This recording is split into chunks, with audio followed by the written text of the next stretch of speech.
শুরু হয়ে গেল পালা। বাংলাদেশের সুনামধন্য গায়ক হবিল সরকার চমৎকার করে গান করে আমার কাছে একটি প্রশ্ন রেখেছে। আদম বানানোর জন্য যে মাটিটা দুনিয়ার থেকে নেওয়া হলো, সে মাটির বয়স ছিল কত? ইনশাআল্লাহ বলার চেষ্টা করব।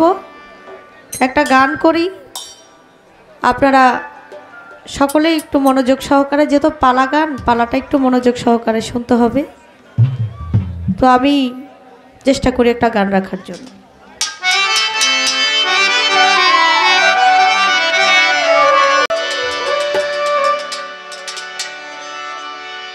ওরে সাধন তত্ত্ব পরম তত্ত্ব,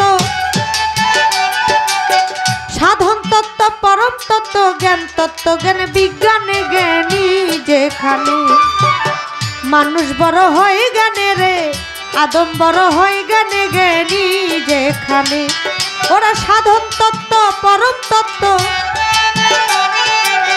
সাধন তত্ত্ব পরম তত্ত্ব, জ্ঞান তত্ত্ব জ্ঞান বিজ্ঞানে জ্ঞানী যেখানে মানুষ বড় হয় জ্ঞানে রে, আদম বড় হয় জ্ঞানে জ্ঞানী যেখানে।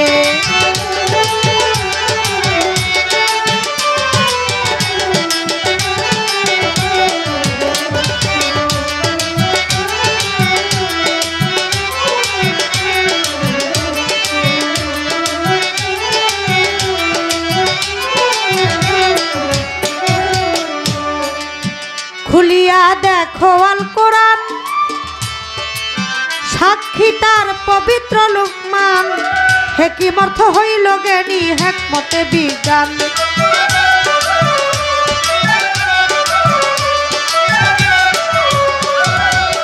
খুলিয়া দেখো আল কোরআন, সাক্ষী তার সূরা লোকমান, হেকিমর্থ হইল জ্ঞানী হেকমতে বিজ্ঞান, হেকমতে বিজ্ঞান। আল্লাহ মানুষের করেছে দান, মানুষের করেছে দান, যেতেই উচ্চ আসনে জ্ঞানী যেখানে মানুষ বড় হয় জ্ঞানে রে, মানুষ বড় হয় জ্ঞানে জ্ঞানী যেখানে।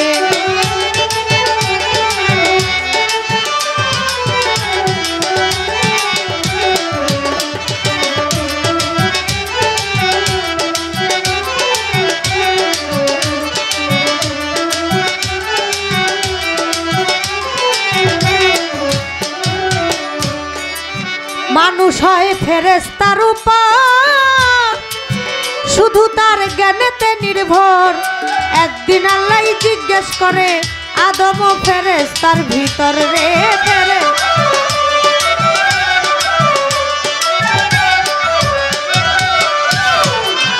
মানুষ হয় ফেরেশতার উপর, শুধু তার জ্ঞানেতে নির্ভর। একদিন আল্লাহ জিজ্ঞেস করে আদম ও ফেরেশতার উপর রে, ফেরেশতার ভিতর রে, ফেরেশতার ভিতর।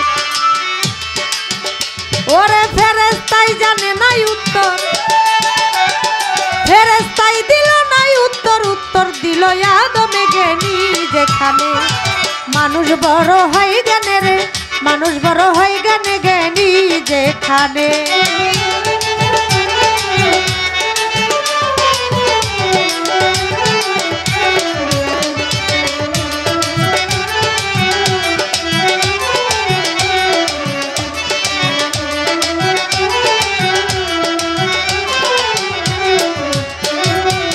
যেখানে জ্ঞান সেখানেই খোদা, আল্লাহ কয় ও আমার বান্দা, অজ্ঞানী কি পাইতে পারে জ্ঞানের মর্যাদা রে, জ্ঞানের মর্যাদা।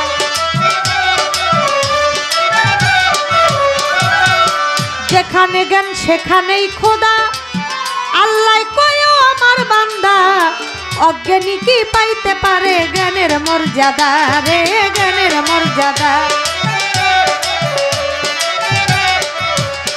আল্লাহ পুরস্কার দিতে ওয়াদা, পুরস্কার দিতে ওয়াদা, বলছে হাসর মিজানে মেরি যেখানে মানুষ বড় হয় জ্ঞানে রে, মানুষ বড় হয় জ্ঞানে জ্ঞানী যেখানে।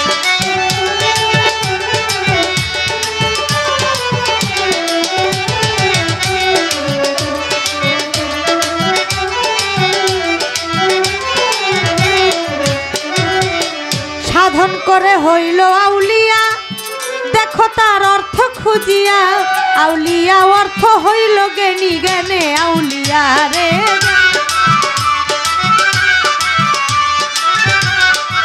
সাধন করে হইল আউলিয়া, দেখো তার অর্থ খুঁজিয়া।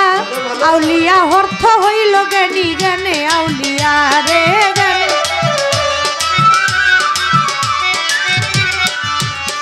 ওরে আবুলে তাই কই ভাবিয়া, আবুলে তাই কই ভাবিয়া, পাই না খোদা অজ্ঞানে জ্ঞানী যেখানে। মানুষ বড় হয় জ্ঞানে রে, মানুষ বড় হয় জ্ঞানে জ্ঞানী যেখানে।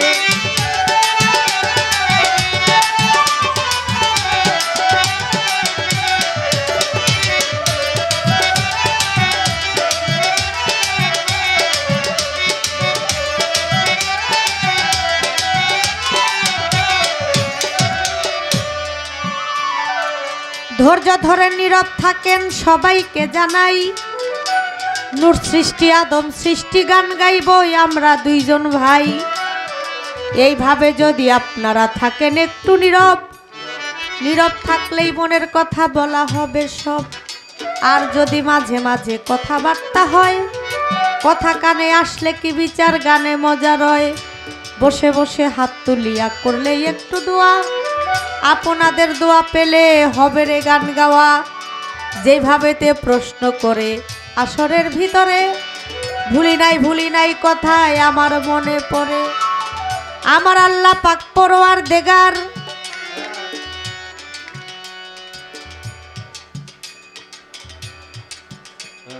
মানুষ বানাবে আল্লাহ ফেরেশতাদেরকে নিয়ে। একটা মিটিং করেছিল,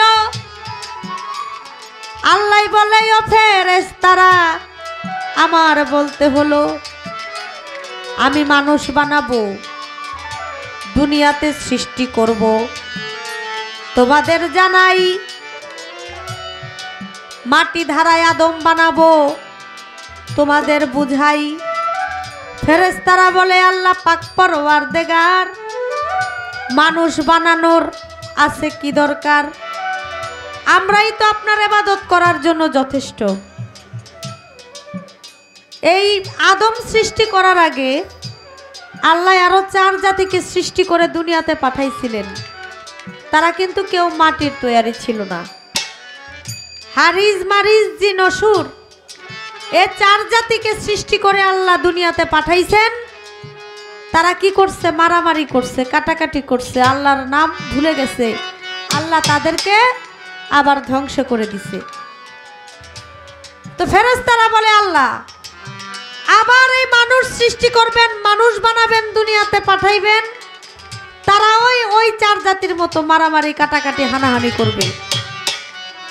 আপনার ইবাদতের জন্য আমরাই যথেষ্ট, আপনি মানুষ বানায়েন না। আমার আল্লাহ কি বলে? আমি যা বুঝি তোমরা তা বুঝো না, আমি যা বুঝি তোমরা তা বুঝো না। আমি মানুষ বানাবো, মানুষের মধ্যে প্রেম দিব, মানুষের মধ্যে ভালোবাসা দিব। মানুষ আমার ইবাদত করবে, আমি আল্লাহ তাদের রহমত এবং বরকত দিব। একটা গান শুনছেন না আপনারা? ওরে মানুষ বানাইলো আল্লাহ প্রেমের কারণে, মানুষ বানাইলো আল্লাহ প্রেমের কারণে। প্রেমের ডুরি বান্দরে মুর্শিদের সনে, তোমরা প্রেমের ডুরি বান্দরে মুর্শিদের।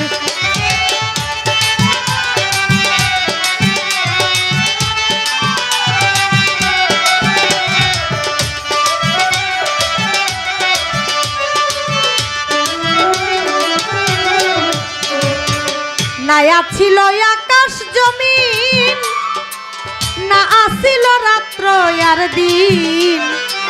না ছিল আকাশ জমিন, না আসিল রাত্র আর দিন।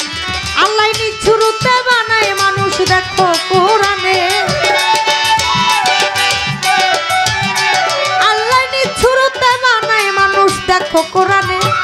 প্রেমের ডুরি বান্দরে মুর্শিদের সনে, তোমরা প্রেমের ডুরি বান্দরে পীরের সনে।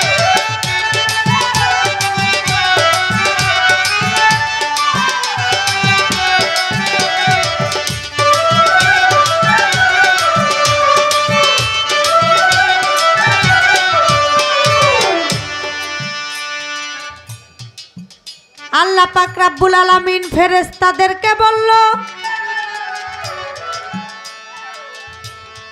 যাও আমার হুকুম নিয়া পৃথিবীর থেকে মাটি নিয়ে আসো। মাটি দিয়ে আদম বানাও, আদমকে ভালোবাসো।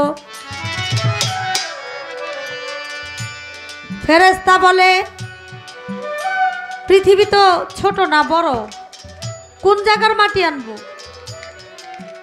আমার আল্লাহ বলে, মধ্য জায়গার থেকে, পৃথিবীর মধ্যস্থল যেটা, বর্তমানে পৃথিবীর মধ্যস্থল কোনটা? কাবাগর যেখানে, সেখানে। আমার আল্লাহ বলেন, আমার আরশের ছায়া যেই জায়গায় পড়ে সেই জায়গার থেকে তোমরা মাটি নিয়ে আসো। আরশের ছায়া পড়েছে কোথায়? পৃথিবীর মধ্য জায়গায়। সে মধ্য জায়গায় হলো কাবাঘর। সেখানে আরশের ছায়া পড়ে। আল্লাহ এক এক করে এক এক ফেরেশতাকে পাঠায়। জিব্রাইলকে পাঠায়, মিকাইলকে পাঠায়, ইসরাফিলকে পাঠায়, সর্বশেষ পাঠায় আজরাইলকে। ইসরাফিল ফেরেশতাকে পাঠায়। ইসরাফিল ফেরেশতা যখন মাটির মধ্যে থাপা দেয়, মাটি কান্নাকাটি করে, আমারে নিও না তুমি, দিলাম আল্লাহর দোহাই দিয়া, আমার হলো বৃদ্ধ বয়স, তোমারে দেই কইয়া। মাটি কেঁদে কেঁদে ফেরেশতারে বলে, আমার বয়স এখন বৃদ্ধ, আমারে দিয়ে আদম বানাইলে ওই আদম টিকবে না, আমারে আল্লাহর দোহাই লাগে, আমার বুক থেকে মাটি নিও না। তখন ইসরাফিল ফেরেশতা চলে গেছে। মাটির কান্নাকাটি দেখা ইসরাফিল ফেরেশতার মায়া লাগলো, সে চলে গেছে। আবার পাঠায় আজাজিলকে। আজাজিল ফেরেশতা আসার পরে এই আজাজিল ফেরেশতাকেও মাটি একই কথা বলে। আজাজিল ফেরেশতাও চলে গেছে। মাটির কান্না দেখে তাদের মায়া লেগে যায়, মাটি ধরে আবার রাইখা চলে আসে। অবশেষে পাঠায় আজরাইলকে। আজরাইল যখন মাটির মধ্যে থাপা দেয়, তখন মাটি কান্নাকাটি করে, আল্লাহর দোহাই লাগে, আমার এখান থেকে, আমার বুক থেকে মাটি নিও না। আজরাইল কয়, মাটি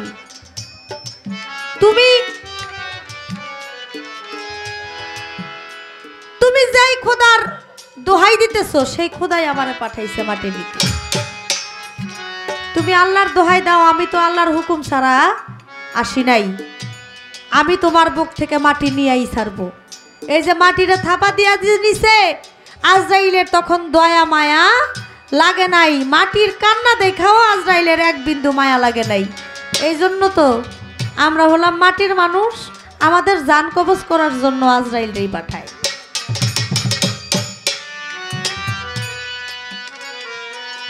যখন চতুর্থ আসমান গেছে মাটি নিয়া, এই আজরাইল ফেরেশতা আর ইসরাফিল ফেরেশতা লাগছে দস্তাদস্তি। এই যে খালা গো, খালা আপনি এক জায়গায় বসে বসে বিক্রি করেন পান, আপনাকে যার দরকার হবে সে আপনাকে যার ডাকবে যে খালা পান দিয়া যান। কিন্তু মাঝে এইভাবে ঘোরাঘুরি করলে কি হয়, আমাদের একটু ভাবটা নষ্ট হয়ে যায়। আমি অনুরোধ করব, খালা আপনি এক জায়গায় বসে বিক্রি করেন। এই ইসরাফিল ফেরেশতা আর আজরাইল ফেরেশতা লাগছে দস্তাদস্তি চতুর্থ আসমানের মধ্যে। দস্তাদস্তিতে আজরাইল ফেরেশতার হাত থেকে কিছু মাটি দুনিয়ার মধ্যে পড়ে গেছে। এবার মাটি কাইন্দা কয়ে, আল্লাহ পরওয়ারদিগার, আমরা কি তোমার আদমের কাজে লাগবো না? বলো সমাচার। আমরা যে পড়ে গেলাম, আমাদের কি কোনো কাজে লাগবে না? আমার আল্লাহ কয়, এই মাটি কান্নাকাটি কইরো না, তোমরা আমার আদমের কাজে লাগবা কি? যে যেইখানে মাটি পড়ছে সেইখানে হবে মসজিদ, গির্জা, মন্দির। সেখানে আমার আদম সন্তানরা উপাসনা করবে, সেখানে আমার আদম সন্তানরা আমার ইবাদত করবে, তোমার ওই জায়গাতে বসে। হাদিস বুখারী শরীফের 4 খণ্ডের মধ্যে এই কথা লেখা। বুখারী শরীফের 4 খণ্ডের মধ্যে এই কথা স্পষ্টভাবে লেখা আছে। মাটির বয়স আমারে জানায়, মাটির বয়স হলো 6 কোটি বছর। আপনারে খুদেই কই, এর জন্য মাটি বলেছিল আমি বৃদ্ধ গেছি হইয়া, আমারে নিও না আদম বানানোর লাগিয়া। আল্লাহ বলেছিল ওরে মাটি তোমারে জানাই, যেখান থেকে মাটি নিছে সেইখানে আবার মাটি ফিরাইয়া দিব। তাই যেখান থেকে মাটি নিছে আবার সেই মাটি সেখানে ফিরাইয়া দিবে কিভাবে? মানুষ মারা গেলে তারে মাটি দেওয়া হয়, মুসলমান মারা গেলে তারে কবর দেওয়া হয়, কবরের উপরে 3 মুষ্টি মাটি ছিটিয়ে দেওয়া হয়। তাতে 3টা কথা বলে, মিনহা খালাকনাকুম ওয়া ফিহা নুইদুকুম ওয়া মিনহা নুখরিজুকুম তারাতান উখরা। তার অর্থ হলো, হে মানুষ, তুমি মাটির থেকে সৃষ্টি হয়েছো, তৈরি হয়েছো, আবার এই মাটির সাথে মিশে যাচ্ছ। কাল হাসরের মাঠে তোমাকে উদ্দেশ্য করে যখন ডাক দেওয়া হবে, তখন ধানের গেজার মতো এই মাটির থেকেই আবার তুমি পুনরায় উঠবা। যেখানে যার মাটি কবর দিছে, যারে যেখানে কবর দিছে, যার সমাধি যেখানে হয়েছে, অনেক মানুষ লঞ্চ দুর্ঘটনায় মারা যায়, লাশ পাওয়া যায় না খুঁজে। মানুষের মরা পচা দেহ গলে পানির সাথে মাটির সাথে মিশে যায়। যে যেখানে মরছে, যে যেখানে যার লাশ, সেখান থেকেই কাল হাসরের মাঠে আবার ধানের গেজা যেভাবে উঠে সেভাবেই আবার মানুষ উঠবে। আল্লাহর হুকুম ছাড়া কিছুই হয় না। আমার আল্লাহ বলছে মাটি ধারা আদম বানাও। মাটি ধারা যখন আদম বানাইলেন, পা থেকে বডি পর্যন্ত, ঘাড় পর্যন্ত, বডি পর্যন্ত বানাইছে, কিন্তু মাথা বানাইতে পারে না। মাথার মধ্যে যখন মাটি দেয়, মাটি পড়ে যায়, আবার মাটি দেয়, মাটি পড়ে যায়। তখন আল্লাহর কাছে গিয়া ফেরেশতারা বলে, আল্লাহ, আমরা তো বডি বানাইলাম, মাথা তো আর বানাইতে পারতেছি না। আল্লাহ বলে, নুন কাফের একটা গিলাপ আছে, সেই গিলাপটা আদমের বডির উপরে ঢাইকা রাখো।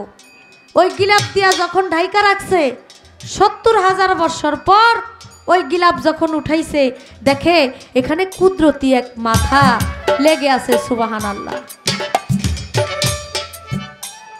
আমার আল্লাহ বলে, আবার ফেরেশতারা তোমরা সেজদা করো, আদমকে সেজদা করো। মুকরুম আবেদ যিনি ছিলেন 70,000 ফেরেশতার মাস্টার, পৃথিবীর এমন কোনো জায়গা নাই যেখানে মুকরুম আবেদ সেজদা করে নাই, 7টি জায়গা ছাড়া। আল্লাহ 9 লক্ষ বছর ইবাদত করছিল মুকরুম আবেদ।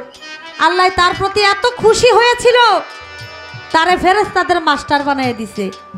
ফেরেশতাদের মাস্টার বানানোর পর আমার আল্লাহ যখন বলছে আদমকে সেজদা করো, আর ফেরেশতা সে মুকরুম আবেদ কয়, আমার তৈরি আদম, আমি বানাইলাম আদমকে, আর আমার তৈরি আদমকে আমারও সেজদা করতে কয়।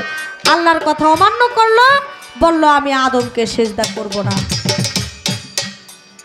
আদম নবীকে, আদমকে যেখানে সেজদা, যেখানে বানাইছিল, বানায়া রাখছিল, সেই ঘরটা ছিল নিচা। সেখানে ঢুকতে গেলে মাথা নত করে এইভাবে ঢুকতে হইতো। সব ফেরেশতারা এমনি ঢুকছে, মুকরুম আবেদ ঢুকছে হলো পিছন দিয়া, পাছা দিয়া ঢুকছে। সামনে দিয়া ঢুকলে সেজদা হয়ে যাব, এজন্য সে পিছন দিয়া ঢুকছে। আমার আল্লাহ কয়, আমার কথা অমান্য করেছো, তোমার নান্নতের তক তোমার গলায় দিয়ে দিলাম, আজ থেকে তুমি হলে বিতাড়িত শয়তান। আজ থেকে তুমি বিতাড়িত শয়তান। একটা গান আছে না, এই সুরত কার সুরত? আল্লাহর সুরত। ওরে এই সুরত যাকে যাবে, এই সুরত যাকে যাবে, যে বলবে সে গুনাহগার, কি সুরত বানাইলেন খোদায় রূপ মিশাইয়া আপনা কি সুরত বানাইলেন খোদায় আদম সুরত খোদা দম থাকতে না হবে জুদা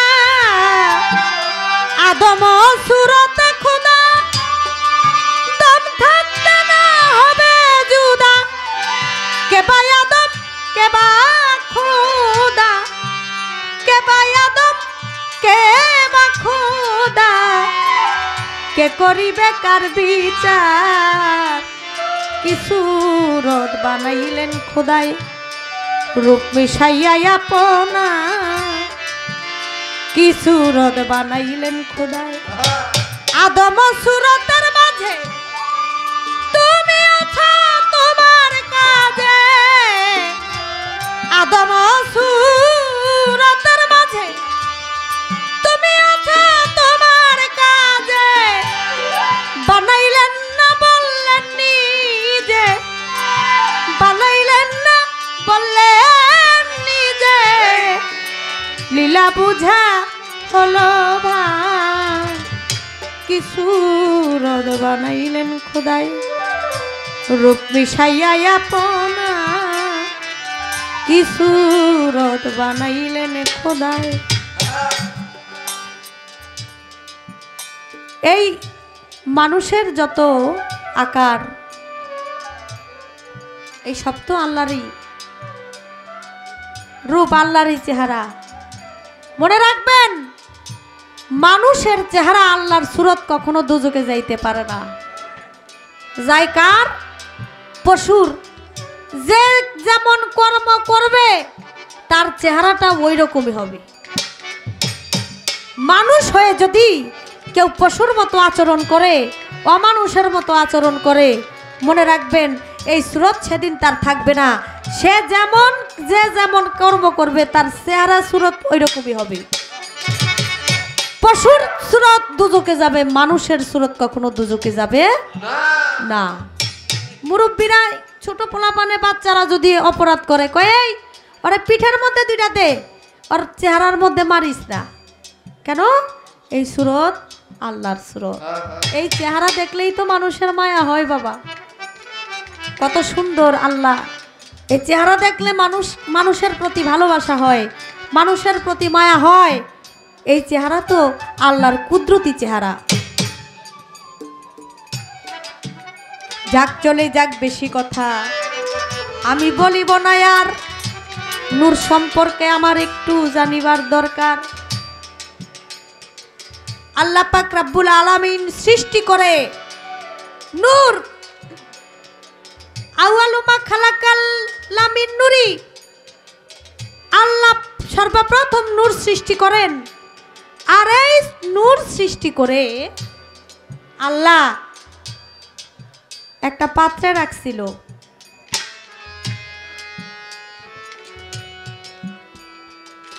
ওই পাত্রে নূর রাখার পর ৭০,০০০ বছর পর আমার এই নূরের কাছে আইসা আমার আল্লাহ নূরকে ৩টা প্রশ্ন করে